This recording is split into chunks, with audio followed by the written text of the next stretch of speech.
ශ්‍රී ලංකාව කියන්නේ වටේටම මුහුද. ඉතින් අපිට තියෙන ජලජ සම්පත් ප්‍රමාණය අතිවිශාලයි. දැන් ප්‍රශ්නේ තියෙන්නේ මේ සම්පත් අපි කොහොමද හරියට කළමනාකරණය කරගන්නේ? මෙන්න මෙතනදී තමයි ජලජීවි වගාව කියන ක්ෂේත්‍රයේ ඉස්සරහට එන්නේ.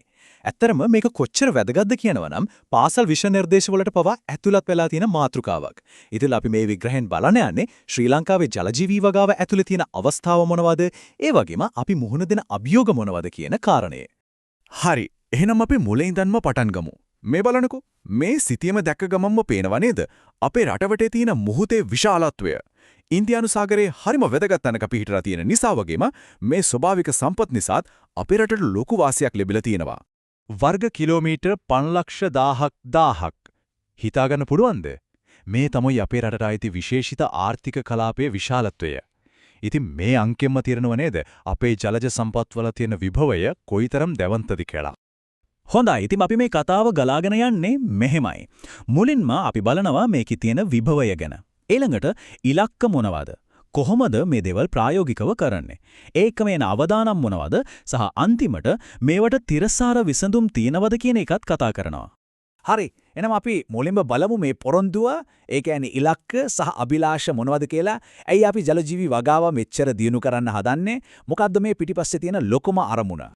මේ වැඩේ පිටිපස්සේ ඉන්න ප්‍රධානම ආයතනය තමයි ජාතික ජලජීවි වගා සංවර්ධන අධිකාරිය. නැත්නම් අපි කියනවා නැක්ඩා කියලා. එයාලගේ අරමුණු ටික හරීම පැහැදිලි. එකක් අපනයන කරලා රටට ඩොලර් ගෙන එක. අනිත් එක රැකියා අවස්ථා ඇති කරන එක. ඒ වගේම ගමේ ආර්ථිකය ශක්තිමත් කරන එක. හැබැයි මේ හැම දෙයකටම වඩා වැදගත්ම දේ තමයි රටේ ආහාර සුරක්ෂිතතාවය තහවුරු කරන එක. ඔන්න බලන්න. මේක තමයි නැක්ඩා ආයතනයේ නිල දැක්ම. මේකෙන් කියවෙන්නේ තිරසාර විදිහට මේ දේවා කරලා රටේ ආර්ථිකයත් ගොඩනගලා දකුණු ආසියාවෙම මේ ක්ෂේත්‍රයේ ප්‍රමුඛයා වෙන එක. ඉතින් හීනේ ලොකුයි. ඒ කියන්නේ කලාපීය නායකත්වය සහ තිරසාර සමෘද්ධිය මේ ඉලක්ක දෙකම මෙතන තියෙනවා. මේ බලන්නකෝ එක උදාහරණයක්.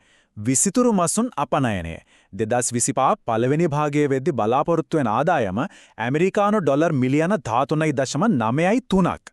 ඉතින් මේ එක ඉලක්කයකම පේනව නේද මේකේ තියෙන ආර්ථික වටිනාකම. ඇත්තටම මේ සාර්ථකත්වයේ පිටිපස්සේ තියෙන්නේ විසිතුරු මසුන්ගේ ජීව විද්‍යාව, එයාලට වුණ කරන පරිසරය, මේ වගේ දේවල් ගැන තියෙන ගැඹුරු දැනුම.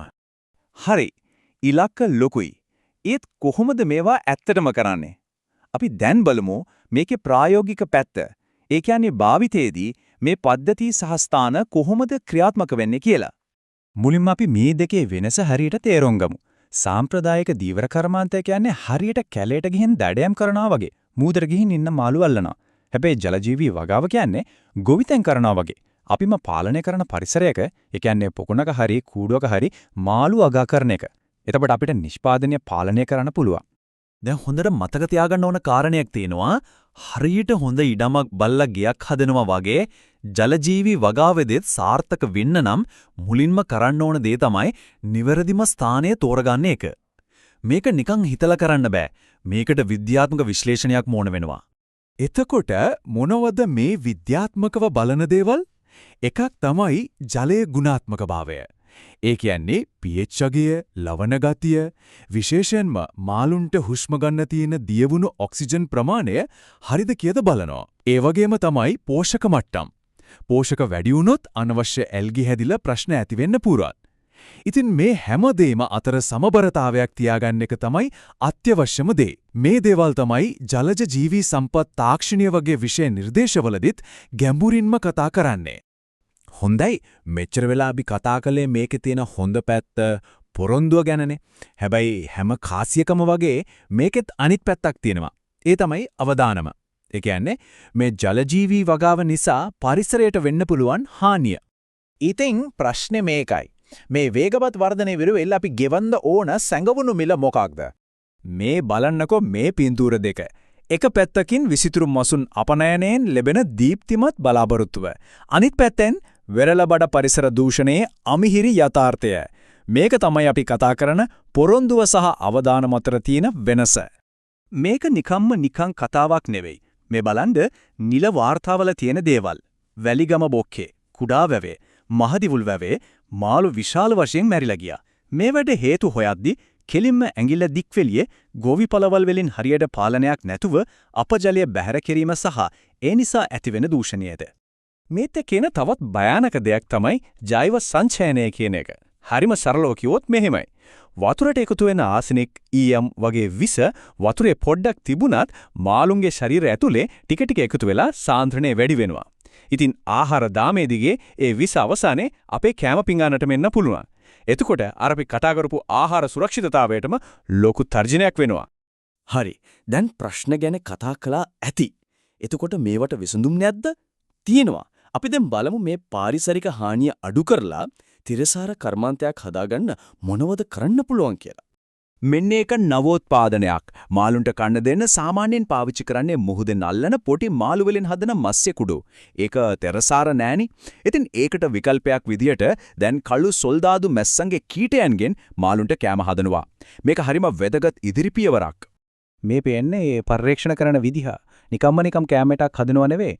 ඒ අලුත් කෑමවල තියෙන පෝෂක පදාර්ථ මාළුන්ගේ වර්ධනයට එක බලපාන විදිහ මේ හැමදේම හරිම සූක්ෂමව පරීක්ෂා කරනවා. ඉතින් මේ තිරසාර විසඳුම් පිටිපස්සේ ලොකු විද්‍යාත්මක කැපවීමක් තියෙනවා. විද්‍යාව විතරක් මදි. මේ වැඩේ සාර්ථක වෙන්න නම් ප්‍රජාවගේ සහභාගීත්වය අත්‍යවශ්‍යයි. ඒ කියන්නේ සම්පත් කළමනාකරණයට ඒ ප්‍රදේශවල ඉන්න මිනිස්සුන්වම සම්බන්ධ කරගන්න ඕන. කලපු වලට මත්ස්‍ය පැටෝ දානකොට, එයාලට පුහුණුව දෙනකොට ඒ විතරක් නෙවෙයි. ජලජ ශාක වගාව වගේ අලුත් ආදායම් මාර්ග හදලා දෙනකොට මේ හැමදේම ප්‍රජාව කේන්ද්‍ර කරගෙන තමයි කරන්න ඕන. ඇත්තටම මේ දීර්ඝකාලීන සාර්ථකත්වයට යතුරු තියෙන්නේ මෙතන. ප්‍රජාවත් එක්ක එකතු වෙලා වැඩ කරන එක. මොකද මේ ආර්ථිකය සහ පරිසරය අතර තියෙන සියුම් සමබරතාවය රැකගන්න පුළුවන් වෙන්නේ ඒ මිනිස්සුන්ගම දායකත්වයෙන් විතරයි. ඉතින් අවසාන වශයෙන් අපි ඉස්සරහා තියෙන ලොකුම අභියෝගය නැත්නම් ප්‍රශ්නය මේකයි. සැබෑම තිරසාර නිල් අනාගතයක් වෙනුවෙන් අපේ ආර්ථික අභිලාෂයන් සහ පාරිසරික වගකීම් කියන දෙක සාර්ථකව සමබර කරගන්න ශ්‍රී ලංකාවට පුළුවන් වෙයිද? ඇත්තටම මේ නිල් විප්ලවයේ අනාගතය තීරණය වෙන්නේ අපි ওই ප්‍රශ්නයට දෙන උත්තරය මත තමයි.